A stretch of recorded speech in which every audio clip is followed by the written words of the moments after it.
نبی علیہ السلام سے پوچھا گیا یا رسول اللہ ای الصلاۃ افضل، سب سے بہترین نماز کون سی ہوتی ہے؟ یعنی فرائض کے بعد، فرض نمازوں کے بعد نفلی نمازوں میں سب سے افضل نماز کون ہوتی ہے؟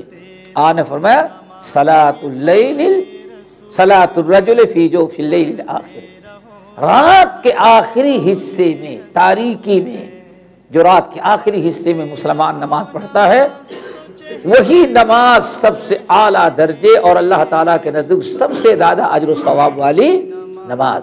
کتنے لوگ اس مقدس وقت سے غافل ہیں؟ نبی علیہ السلام فرما رہے ہیں سب سے افضل وقت رات کا آخری حصہ ہوتا ہے۔